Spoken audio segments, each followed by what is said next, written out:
Welcome to the Wounds of the Faithful podcast, brought to you by DSW Ministries. Your host is singer, songwriter, speaker, and domestic violence advocate Diana Winkler. She is passionate about helping survivors in the church heal from domestic violence and abuse and trauma. This podcast is not a substitute for professional counseling or qualified medical help. Now, here is Diana.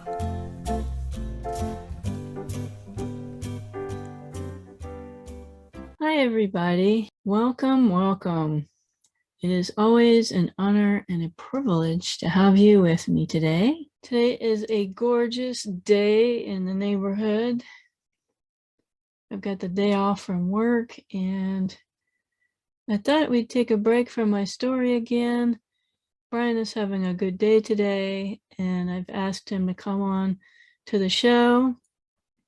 He has been on the show before. He was on episode 2 and 3 back almost a year ago. He is an abuse survivor himself, so I will put the link in the show notes for you for those episodes so you can go back and listen to that. Today we're going to be talking about the last year and his struggle with his chronic illness and the lessons that he's learned. We talked about all kinds of things that have happened this year. They were all over the place. So you guys have heard me talk about Brian a lot. And for those of you that have not met him, I thought it would be fun to have him on the show and reflect on this past year. And you may recognize his voice because he is the announcer at the beginning of the show.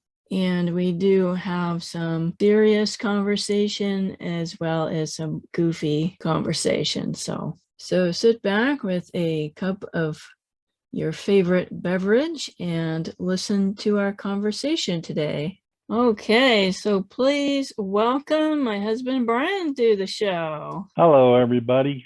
So you are our repeat guest. You were my first guest on the podcast, and you're now the first repeat guest. Wow. So It's been a whole year? It's been a whole year, almost 1 year anniversary for the podcast. You were on episode, I think, 3 and telling your story. The listeners hear me talk about you all the time, and so today we're having a good day. So thanks for coming on the show, babe. Well, I have to support the smooch. So tell the listeners who have not met you before a little bit about yourself. Well, let's see. Born and raised in California. My main career for most of my life was in the automotive industry as a mechanic. And then I hung my wrenches up in 2000, went back to school to become a graphic artist. And then I got sick with my ruptured colon, ended up losing my job as an artist right at the beginning of the bad economy crunch. And I ended up falling back on my automotive career to be a service advisor at a car dealer. And then since then, I've moved to Arizona and currently left that side of the fence, as I call it, and I work as a supervisor for doing automotive and motorcycle claims. But right now I've been on, I guess, technically medical leave since the beginning of July until I can get to some stability with my medications and issues that I'm having. So we have to talk about the beard first, because those of you that are on YouTube notice this beautiful beard he has. You show the beard on the camera how far down it goes. I don't know. Let me tilt my laptop screen. Here we go. Pan and tilt. Yeah, it's pretty long. I think one of your doctors asked if that was a pandemic beard. It actually isn't. It overlapped, let's just say that. It started on our first vacation to France back in 2016. And I started growing my beard, kept it pretty short for what, maybe a year at the most. And then I went, I'm growing it out. I'm done shaving my neck. So I decided to grow the longest beard I've ever grown in my life. You also grew something else too. Oh, my hair. Yeah, see, it's tucked under my hat. Very, You can show them right your around braid. here, right around here or so. Oh, well, maybe not right around there. Maybe more like down to Your hair's down to the middle of your back, longer, a little well, longer than mine. right now it's in the cute little braid you put it in. Yes, I braid his hair, ladies and gentlemen. It's very thick and wavy, and I'm so jealous because I think I told you guys I'm losing my hair. It's very thin. I was at the dermatologist today, and she thinks it's probably just stress. So Stick, I've lost probably 25% of the thickness of my hair, of the whole interactions and reactions from the infusion drugs. So let's talk about music. You are a musician, just like me. Yeah, You haven't had the energy to play, so it's been more tech side of things in music, mixing music and doing your stuff for you. Tell them what instruments you play. Well, mainly percussion instruments and the drums, of course. Been playing drums since junior high school, and have my beautiful studio where you're located right now. I'm in the lovely living room. We're in the same house. It's just We're in easier the to same record house. Just so you guys know, we're not separated. No, it's Neither just one of us easier. have COVID. Nope. Even though I can't get rid of this frog in my throat, but We are doing some music recording the last couple weeks. I've had to learn how to use the software to record on my own and use my Bluebird mic over here. And I know the basics, and then I've been handing it over to you to do the mixing and the mastering. So some of my new songs are going to be on the anniversary podcast. So we're pretty excited about I'm excited about getting some new music recorded. It's been a while since I've been able to record anything, but so how do you feel about the new songs? well, I think it's going to show a part of you that most people didn't hear on your first CD, because you're dipping into a different genre of music in a couple areas. You're using your chest voice and in combination, so you got some range, more of an alto than a soprano, which is kind of cool.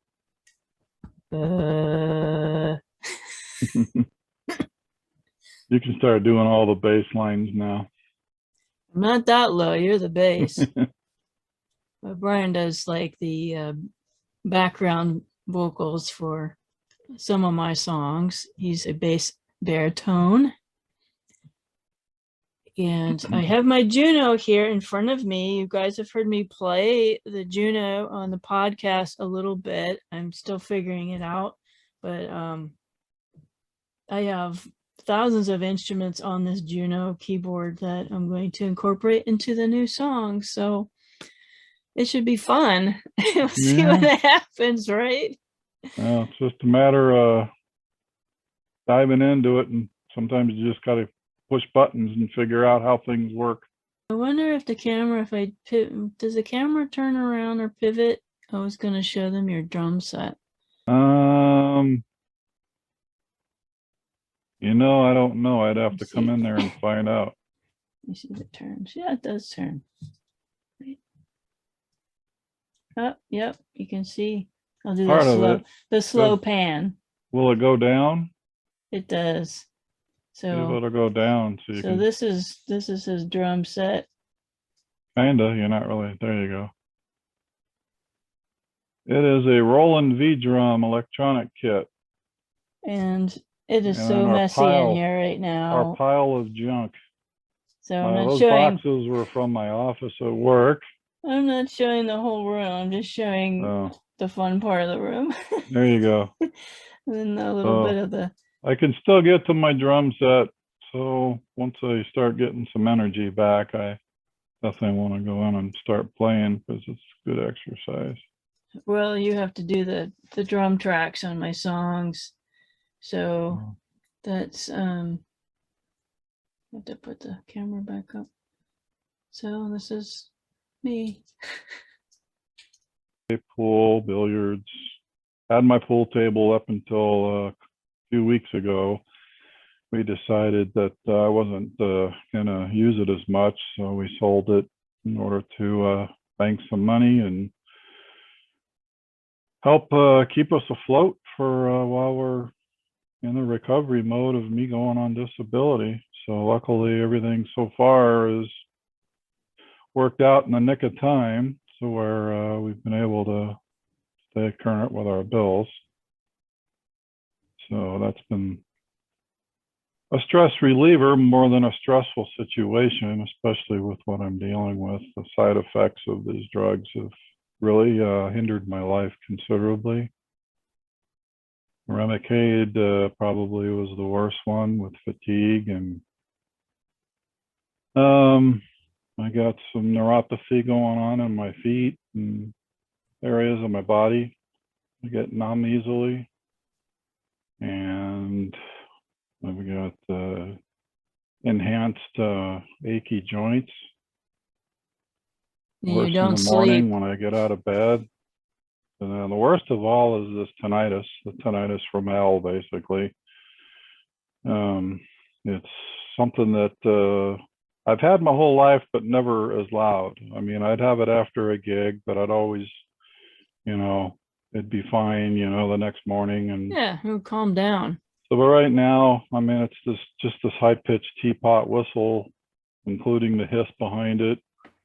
And it's usually the loudest when it's the quietest, obviously. So it's been hard to fall asleep, even with the noise generator in the bedroom and my sound therapy hearing aids, which I have. This is my Bluetooth. But in behind that is one of these little hearing aids that you can barely see. The actual wire and the speaker that goes inside my ear canal are grayish in color and blend in with my beard hair, and can't really tell I'm wearing them, but I don't care.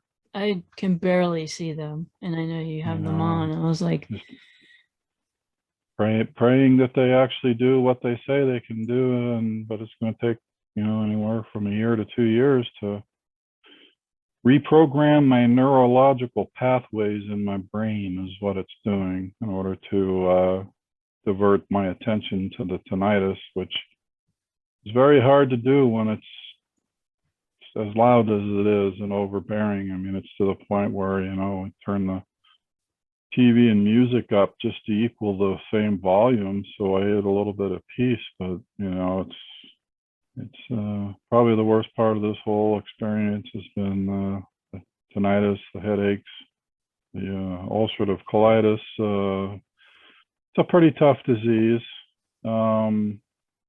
You go through a lot of changes. You got things that are not normal. You have to kind of like just accept and roll with the punches, and you gotta basically accept the fact that your bathroom is your second part of your life, and that you spend a lot of time in there, and unfortunately, but in order to get that taken care of to where it's not so bad, you gotta find the right medicine combination. And when the infusions both didn't work, and we're in between doctors right now. I see a new doctor in a month on November 11th of all days. There's a big story behind 11/11, but we'll save that for another time. I think you told that story on your previous podcast visit, so okay, they can listen to that on their own. Yeah, it's been a year since I started the podcast, and you're like half of my You're half of my team. I mean, let's say you did my logo for the podcast. The music is ours. In case y'all didn't know that music is ours that I wrote and sang. And you did the sign behind me here, because you're a graphic artist too. Yeah, it's something that I've done a couple of jobs and made a little side money at this last year, but get some more of that. You do a lot of logos for bands and make money doing something I like to do. What else do? You do all the photography on my website. All those photographs are yours. You are a very important IT support. How many times have I come in here and I'm losing my cool because something isn't working in here? I've got an interview with some, important interview, and I'm freaking out, and you have to come in here and help me. Well, the part is if you don't freak out, then you're more open to learning what to do to check to see what's not working and stuff like that. But it's easy to get frustrated when something isn't turning on, like my laptop camera. So I'm using a different camera now. He knows. Brian knows that I'm not tech savvy. I've had to really work hard learning some things to get this podcast off the ground. And I wish you could do the editing of my podcast. That would be a huge burden off of my shoulders, but it takes a good at least 2 hours to edit both the video and the audio. So with you and your hearing and your tinnitus, I haven't. Tinnitus, that's what it's called. Your ear ringing. I haven't asked you to do that, but maybe eventually I'll have you edit the podcast. So what else has happened this year? I started the podcast. Yeah, the pandemic is still going on. You got your garden? Yeah, we started the garden. Everybody hears all about the garden, probably too much about the garden, but we have eaten out of our garden. In fact, I'm going to pick some more beans off of the garden to eat today and put it in our soup. But I make homemade pesto from the basil. I have a ton of basil. And I was making homemade basil, and it's like bright green. And we started laughing and making funny jokes because the pesto you said looked like baby poop.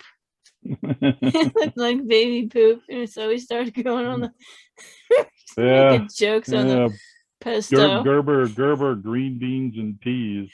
That looks like some kid's messy diaper, and so we were making jokes about using a turkey baster, and it would be a great joke to play on. Take the turkey baster full of basil. I just squirted. Be well seasoned, wouldn't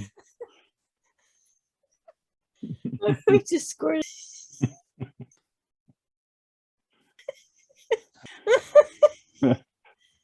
I don't think our viewers are going to get the same laugh out of this that we are, but anyway. Anyway, I'm laughing just as hard as we were laughing then. No, anyway. We have to do things to entertain ourselves. We've been home like all the time because you don't have an immune system. Try and keep you from getting sick. So we do things to entertain ourselves. Yeah, I'm in the garden pretty much every day and all weekend. Planting has been done. So now we're waiting for all the harvest. One reason why we got rid of the pool table was because I was starting to use that room to grow things. And I have a worm farm in there. I don't think I've mentioned that. I couldn't talk the worms into playing pool with me. So.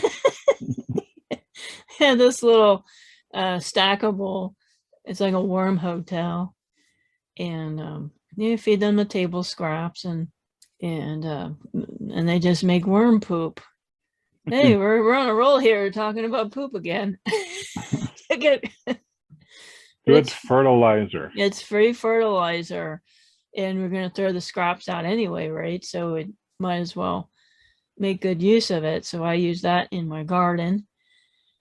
And but that's a miracle that before I learned how to do this garden, and I got a book, and I took a course from a local gardener here near our house in the same plant zone.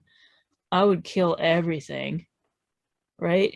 There's always a joke this that is the house that plants come to die. We are the hospice of nature. I go and spend all this money on flowers and plants. How many rose bushes did I kill? Terracotta planters, I think, got too hot in the sun and baked the roots. But anyway, I think I'm going to stick them in the shade if I ever get any rose bushes again. But even like cactus, how many cactus I've killed? Our neighbor is a master gardener, and she brings me cuttings from her garden cactus, and I would plant them in the dirt, and they all died except the aloe vera and the fire stick and the elephant's food. Those are the only things that grow in our yard except weeds. But yeah, we have a raised bed. If you guys don't know this, on my YouTube channel, I have a video of my garden and some of the stuff that I grow. We also have we had bird feeders. We have a lot of birds that come and visit the yard, and which they all know about the birds. I talk about the birds all the time. But we took the bird feeder down in the summer because it was so horrible hot. They go through that bird seed every couple of days, and I was like, it was like $30 a bag. A 50-pound bag they would just eat right through, and I'm like, we were feeding pretty much every dove and pigeon in the area. So but we would get some really cool birds. We got cardinals, we had the cardinals, the finches, the hummingbirds. I mean, we got a lot of cool birds. Well, Daredevil is the hummingbird that is pretty friendly. He's the one on the video, on the YouTube video. We had the curved-billed thrasher, one of my favorite birds. He's so elegant. They come in pairs to the yard. So Mr. and Mrs. Thrasher, I call them. And then my favorite little birds are the towhees. Do we ever get a roadrunner at all in the backyard? Roadrunners usually hang out in like deserts. Like when we went to your cousin's house out in, was it Carefree? Mm-hmm. There are definitely roadrunners out there. There used to be a family of quail across the street, but I haven't seen them in years. And then I don't think they're there anymore. We have peach-faced lovebirds. They live in the palm tree across the street from us in our neighbor's yard, and they used to come in. Like 5 of them would come in there and eat all the food, and they're funny. They look like they could be in the parrot family. They definitely have the parrot structure and eyes and everything. I first thought when I saw one, I thought it was an escape from somebody's house, but they're like wild. A parakeet, their size, with the green and blue feathers, and they look beautiful birds. I've got lots of pictures. Yeah, I've actually seen a couple blue parakeets in our neighbor behind us has a huge tree that they all sit in. And then we got our bees and our butterflies visiting the garden, and we had a praying mantis. I named him Slim. So yeah, that was a pretty big deal that we had the garden be so successful. 4-foot gardening. So I bought that book, and that was a game changer for me. I just followed exactly what the book said, and it worked. So kind of like a recipe to a nice meal. It's very much a recipe, because if you don't get the dirt right, then nothing's going to grow. So let's see, what else happened this year? We lost my stepbrother Kenny. year which ago. I did a whole podcast on that. So December 5th, it will be a year that we lost him. And yeah, that's on my YouTube channel too. I did a video with pictures, family pictures, and his favorite song from Depeche Mode, but the song is the background for the family pictures. And that was a big hit with his friends and our family. It's still hard because we go to the family events every few months, and he's always sat in a certain place on the couch, and it's strange going there and he's not on the couch. And I haven't mentioned this on the podcast, but my stepmother and my stepsister, they all talk about that Kenny is haunting.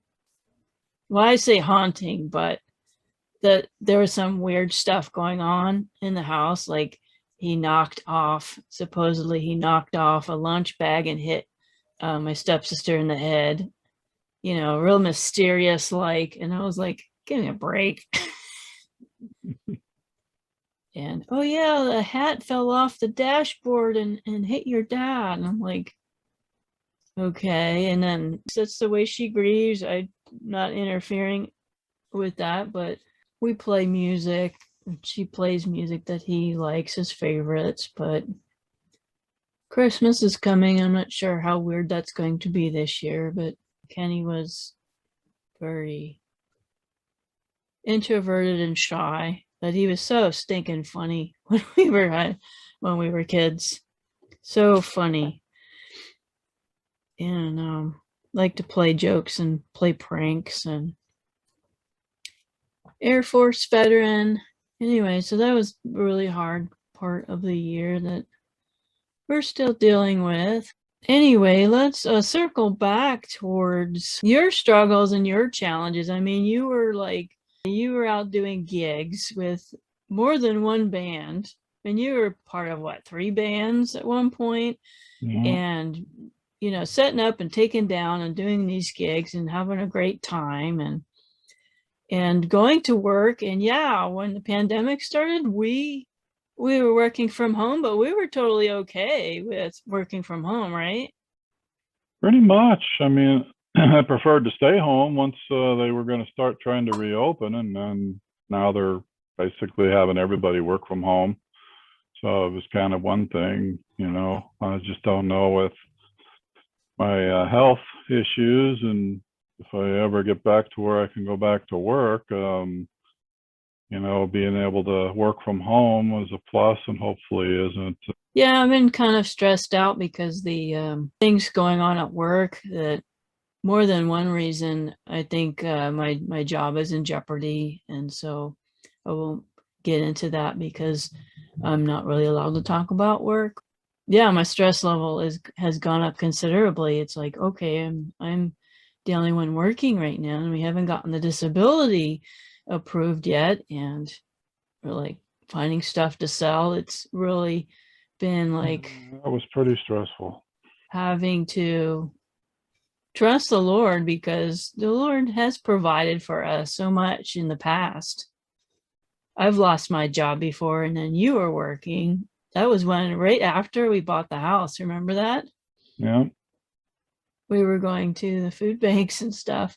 How has this affected your relationship with God? Obviously you're suffering, and I'm watching you suffer. I've suffered really a lot worse as far as when I had my ruptured colon. When you're fighting for your life and not just a bunch of conditions, it's a little different. I mean, am I going through life-threatening stuff right now? Hopefully not, but that's why we got the neurologist involved. But it really has a tough time. It tests your coping mechanisms big time when you can't fall asleep at a decent hour, somewhat stay up pretty much most of the night because of issues, things like that. So you do take more time and pray and hopefully get healed. I pray nightly for God to heal me, and so I can get back to a normal life. And as far as my relationship with God, I mean, it's been strong my whole life. Are there times where I struggle? Of course, everybody does.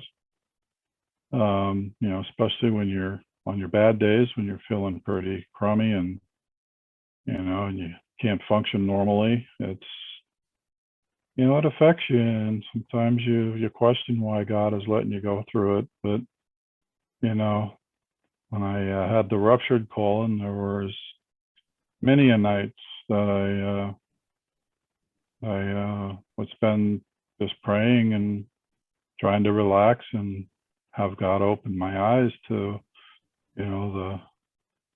the outcome at the end of the tunnel with Him involved, is always good. It's just a matter of being able to listen to the Holy Spirit and do what I need to do to get better and follow, the doctor and what they recommend.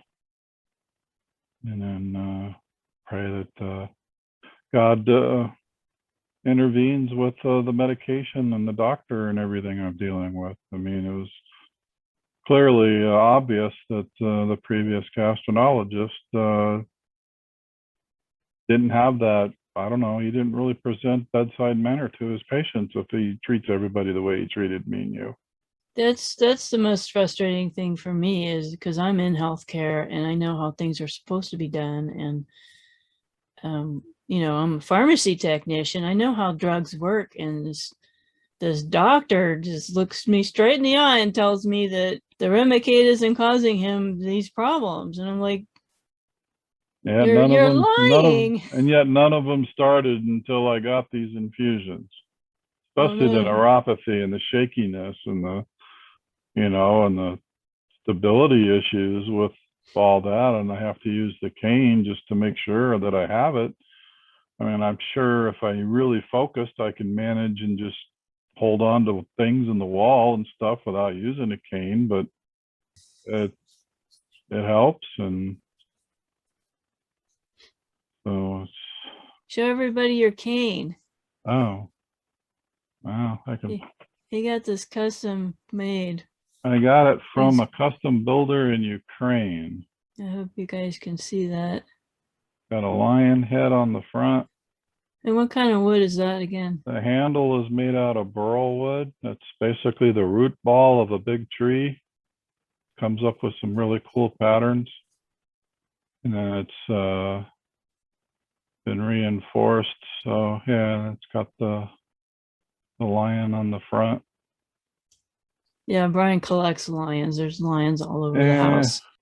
But I've always liked lions. I was always fascinated with lions and stuff growing up. Anytime there was a nature show on, if it had lions in it, I'd watch it from beginning to end without getting bored. Oh, we've been watching that Serengeti, which is incredible. That's a really good, well filmed and dramatized. Amazing. When you think that lions are cute and cuddly, when you watch Serengeti, they are vicious. Yeah. Territorial, they're vicious. They will kill those cubs of another pride. Yeah. Because they're going to grow up and, compete. But it's vicious. And I think Wayne Stiles, on his podcast I was listening to, he talked about the devil seeking whom he can devour, just like a lion, and that the lions pounce. They come out and pounce on the prey. Yes, that's the word I was looking for. The lions are hiding and then come out of hiding and pounce on the prey, and we see that. That's pretty scary.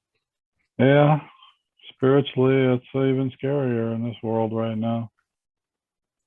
Right now, if you're a Christian, you're getting pounced on. Terrible. Yeah. Doesn't matter what part of the world you live in, too. It's bad. It's a war out there. So we can talk about the coping mechanisms that we've been using to get through, dealing with this disease. So what are your your go-to coping mechanisms? Well, depends on the mood. If my ears aren't so bad that I have a bad headache, then we can listen to music and enjoy it. We got several Blu-ray concerts that we attended live that we get a free download when it comes out. So mostly it's the Neil Morse Band, which we're highly big fans of in a short amount of time, just because of the quality of a Christian person writing all the lyrics to progressive rock has brought that genre into a new life for people to experience. A lot of people don't like progressive rock, but if you do like it, it's just one epic after another that this guy writes, and it's just incredible and very moving, very emotional at times. Well, I played the Mike Portnoy birthday greeting for the listeners, and Mike Portnoy, when he was pretty young, he started him and another member started the band Dream Theater. And Mike is a drummer, and since I was a fan of Kansas and other progressive rock bands back from that generation in the 70s and 80s, Dream Theater came out in the late 80s as more of a progressive metal band where, they play a little harder edge guitars and stuff. And it was just, listening to Mike Portnoy play just blew me away. He was like Phil Ehart of Kansas. All the parts he plays for every Kansas song is structured around the song, not just keeping a beat. And Mike Portnoy does that with the progressive rock genres that he plays in. And so, yeah, and I got a chance to see him when he was with the G3, which was Joe Satriani, Steve Vai, and Eric Johnson, and then John Petrucci, the guitar player of Dream Theater, joined in a G3 tour back in 2001 and 2, and Mike Portnoy played drums with G3. So yeah, watching concerts is once we start them, we have a tendency to continue watching music for the whole day. And then we binged watch our favorite TV shows, Stargate and Sanctuary. We're both sci-fi nuts. We like good movies. We got like action movies, but we always tend to appreciate really good sci-fi movies the best. I think we're pretty well-rounded in our stream those or watched our DVDs that we bought. Yeah, we're super fans. We're just obsessed with anything. We also gotta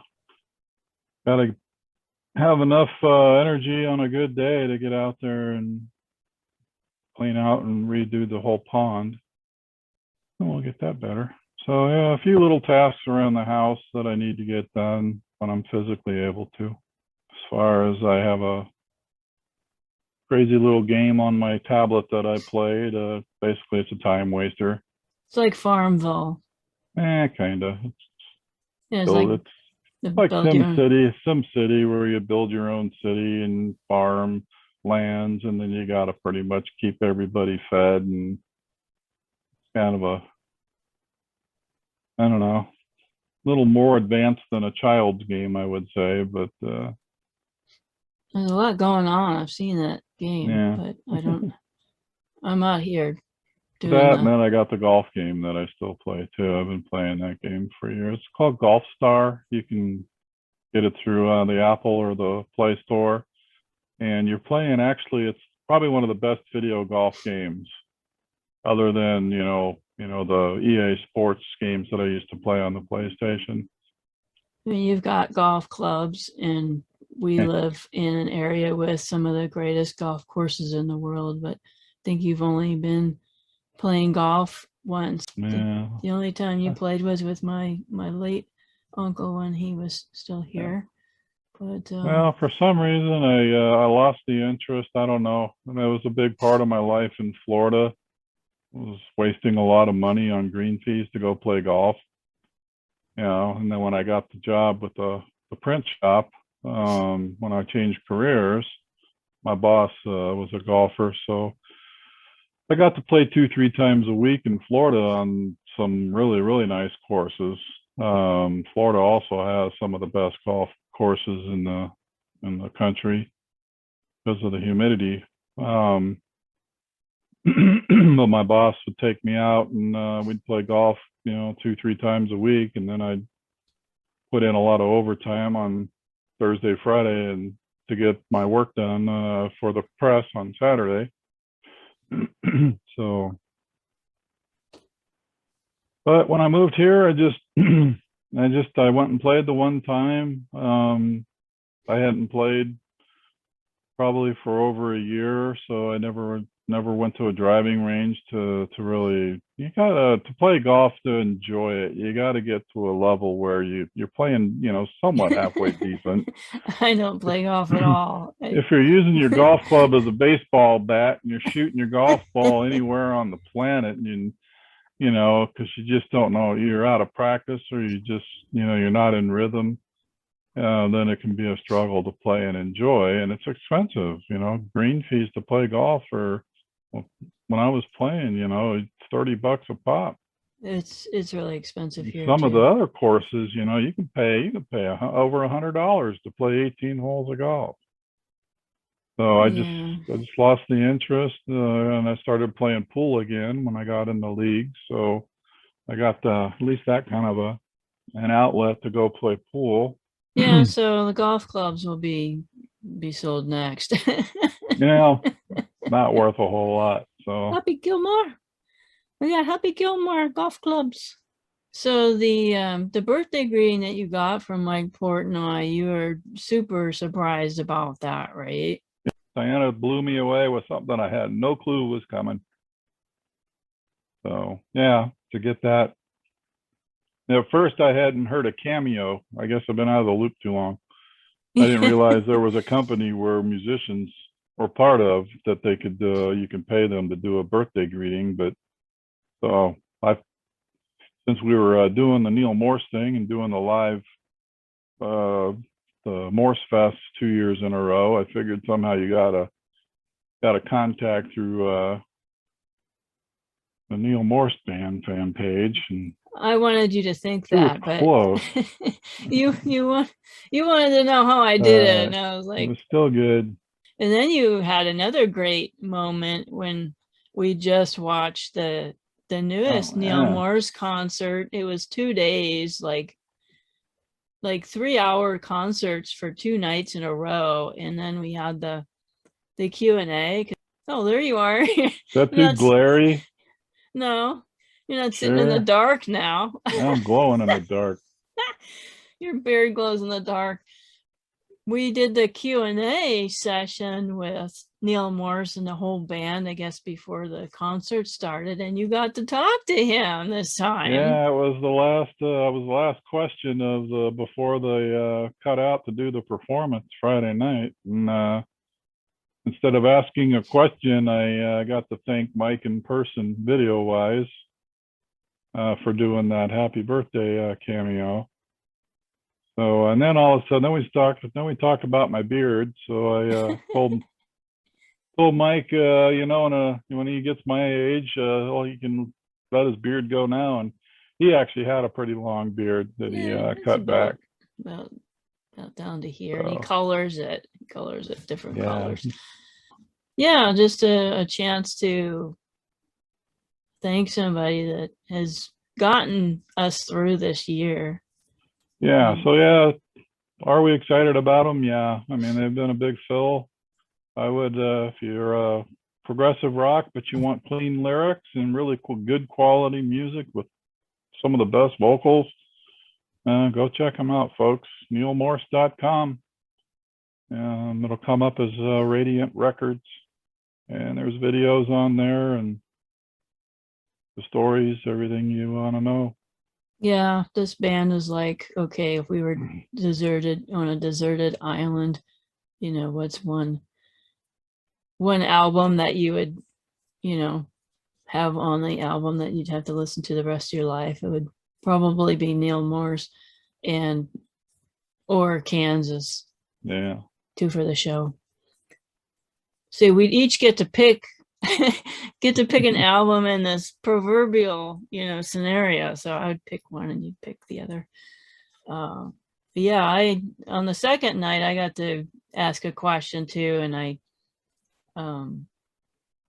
asked if the lead singers, which there are three lead singers, they all sing with the three lead singers, and they got astronomical, wonderful vocals. And so I'm assuming, okay, they all have vocal coaches and these fancy warm-up routines. So I asked them, okay, you have a vocal coach that you use, and what's your vocal routine to warm up before the shows? And like one of them, Bill Hubauer, is like, I don't know what I'm doing. I just open my mouth and sing. And then Eric Gillette, he's the youngest in the group, and he's like, oh, I just get a good night's sleep and I don't really do any warm-ups. And Neil Morris is probably the only one that said, yeah, I am connected with this famous vocal coach, and he taught me some exercises, and I do that when we're on tour, but we haven't been on tour for a while. So but yeah, I could not believe that they were that good. And you'd think that they'd have like gobs and gobs of instruction. I've taken voice lessons my whole life and piano lessons, and I have to work really hard at my craft. It doesn't come easy for me, but Yeah, well, my voice has been affected pretty good by all this. Yeah, you have this wonderful deep baritone bass voice. You can hit pretty low, those low notes. Yeah. Oh, we've gone on some dates. When you're feeling good enough to go out, we go on dates for. So what, maybe 3 or 4 this whole 18 months? Well, it's you got to go in places where you don't have people coughing on you and stuff. We go to this place called Organ Stop Pizza. We've gone to. It's a room full of instruments, and in the middle on the stage is a Wurlitzer organ, and it's so beautiful. It's a historical restored antique, and then they have like 3 organists. The main organist died last year, not of COVID. He died of something else. I forget what it was, but you tell him what you want him to play, and you submit your requests. And what do you usually request, Brian? I forget. What do I usually request? What songs do you usually ask him to play?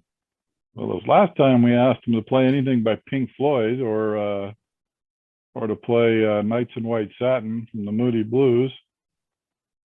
And he was one of the newer organists, wasn't he? Yeah.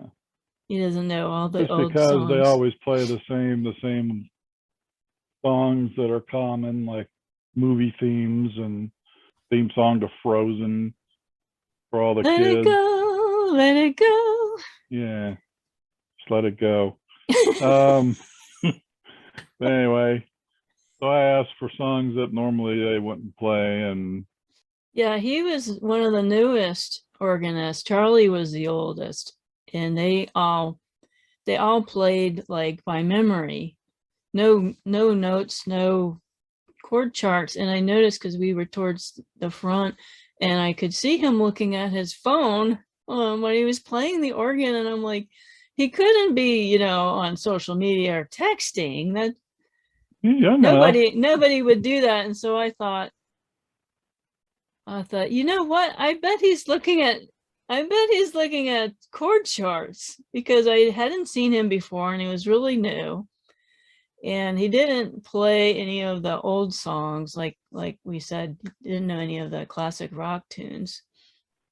Yeah. And so this whole room is filled with like, there's trumpets on the back wall, and there's like there's a whole drum room in the back. Isn't that a Yeah. drum room?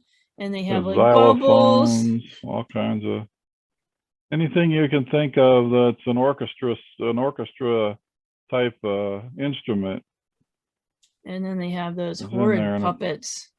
They have the Alley Cat song. How does the Alley Cat go again? oh, We don't want to know. Then it'll be stuck yeah, in we our don't. head. But I never have gone there, and I've been there since I was a child.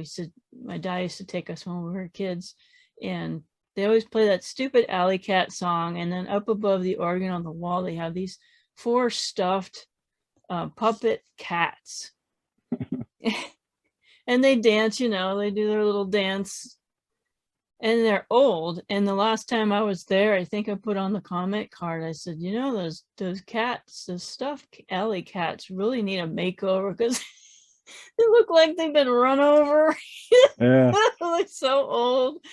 They looked yeah, they're awful. like, I'm like, need some well, new stuff. maybe they're antique puppets from a carnival or something. We just don't know the backstory. I I don't have know. no idea, but the next time we went, they do look better than they did before. So I think they spruced them up a little bit. But It was yeah, I hate crazy. that song.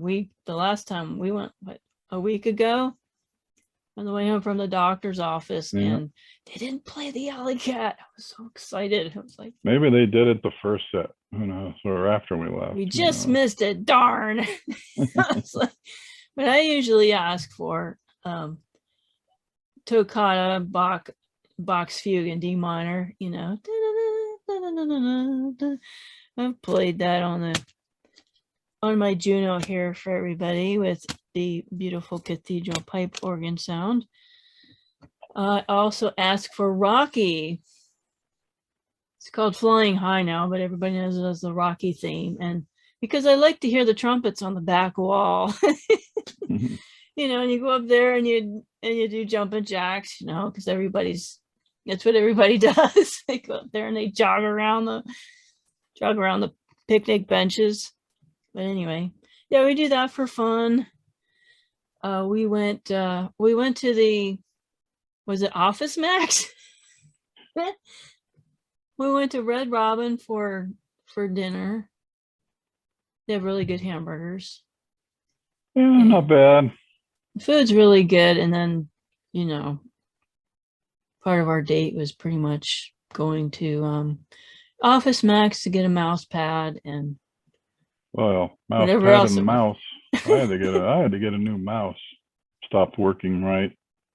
That's about as much energy as we had that day, because I'm usually exhausted too. I'm usually really, really tired, dealing with my own health issues, and then trying to keep all the plates spinning here, but and then working a full-time job. And Plate spinning. What do you think? We live on a circus? yeah, that's my new term now, is plate spinning. Well, you used Jen Psaki's circle back there a while back. Yeah, sorry about that. I probably shouldn't have used that word. Oh, we hate that word. We definitely have not been able to go to church in person, so I think we've gone to a couple special occasion. I went to I think it was our 35th anniversary of the church. I went to that, and then we've been to the Christmas Eve candlelight service, right? Yeah, we went to And that.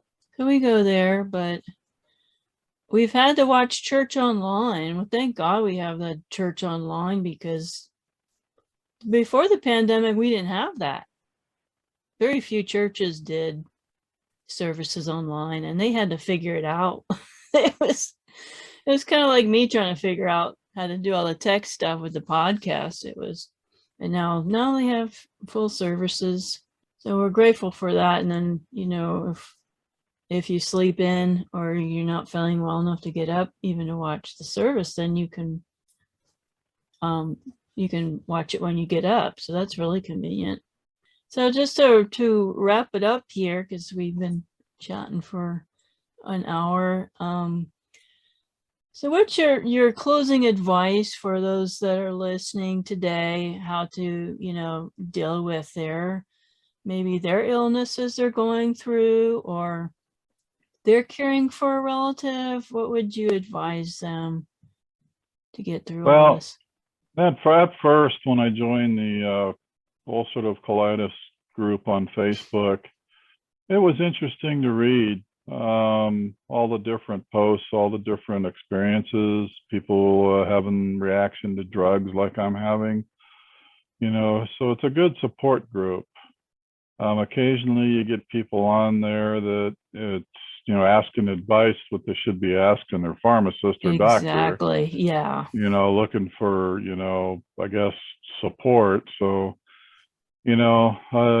my answer to most of them is always, here's what I did, here's what I'm doing. But, you always want to get the final word from your doctor or pharmacist when it comes to trying stuff or asking your doctor about a specific drug if you're not having good response from one. Like, as far as encouragement, just stay positive, know that God will get you through it if you ask him to help you, and you end up having more good days than bad, but hopefully tomorrow's better. And Well, as far, we've got each other, and that's yeah, probably, well, that's the big, yeah. we get along really well, and we have fun. Even on the bad days, we laugh so hard. We try to anyway.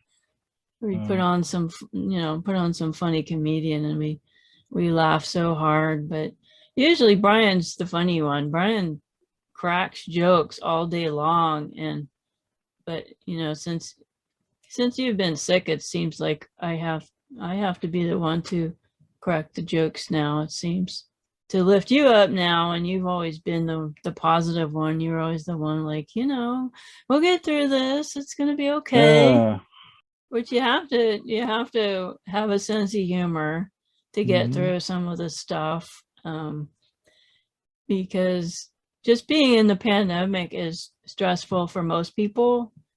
There are people that are being abused, and they're stuck with their abuser in the lockdowns, and we are very fortunate that we have a happy marriage, and we like each other, and we have fun together, and we get through the tough times together. You've been such a big part of my life now for over 10 years. You and I are, we're shoulders to cry on, and then we're also the best friends to share funny stuff with. And that's just, Well, just we don't know people's situations, but my, I will say, if you've had relationship problems to begin with, and then one yeah, of you gets sick, that is not going to help. Yeah, being a caregiver is a challenge, and being sick is it's really hard, as you have told our listeners what you've had to struggle with. Anything else you wanted to tell our wonderful listeners? means like if you put God in charge, he'll take care of you. I think that's been my main focus on getting through this for 18 months now is, my faith. As I can see somebody in my situation, I can see how people can resort to the worst things, worst case scenario, taking your own life because you just can't live with it anymore. Yeah, we've So talked I can, about suicide with other guests. As if you're having those thoughts, talk to somebody, call somebody. Suicide hotline. talk to the person that you would tell anything to. It doesn't matter if you haven't talked to them in a long time. Those are the people that you've had in your life that you trust. And, And the that's, listeners, they all know that they can contact me to talk to. so, You want to talk to Brian if you're struggling with some chronic disease, send me an email, I'll forward it to Brian, and you'll talk to him too, won't you? yeah, We are here to support each other. most definitely. Thanks for coming All on the right. show, babe, and wave goodbye Y'all to take everybody. care, and till the next time in a year from now. Or if we have a special guest and I'm involved. Absolutely. All right. You all take care. Well, listeners, I hope that you enjoyed our zany conversation today. I think I probably wore him out today, but we had a good time. I did want to add to make sure that you look in the show notes to watch his original interviews, episode 2 and 3. And then I'm going to put a link in the show notes for an interview I did with the Caregiver Cup with Kathy. And she has a podcast and a community that supports people that are either going through a chronic illness or caring for somebody with a chronic illness. And she's been a real lifeline. So I was a guest on her podcast. So I will leave the link in the show notes for you. But a few other suggestions that I'd like to add to what Brian said was that you have to take care of yourself. If you're the caregiver, you have to also take charge of your own health. We've had a lot of problems with doctors, as we've mentioned, and we've had issues with duplicate therapy and side effects with medication, side effects with, supplements. A lot of doctors are not going to take the time to check those things, and they're easily checked by a Google search even. Your pharmacist would also be a great person to do a check on all the medications and all of the supplements that you're on. Also, ask around for resources and help in your area for caregivers. Ask family and friends for trustworthy folks to help you. We didn't talk that much about how your church can help you as well. A lot of churches have folks that will make meals or come and check in on your loved ones if you're out. So those are just some suggestions to help. This is a different episode than we normally do, but of course we are going through it right now, and why not be a resource and a help to you, those that are listening. So if we can help you in any way, as we said, you can contact us. All of our contact information is in the show notes, as always. So we hope to see you next week on the podcast. Until then, God bless. Have a great week. Thank you for listening to the Wounds of the Faithful podcast. If this episode has been helpful to you, please hit the subscribe button and tell a friend. You can connect with us at dswministries.org, where you'll find our blog along with our Facebook, Twitter, and our YouTube channel links. Hope to see you next week.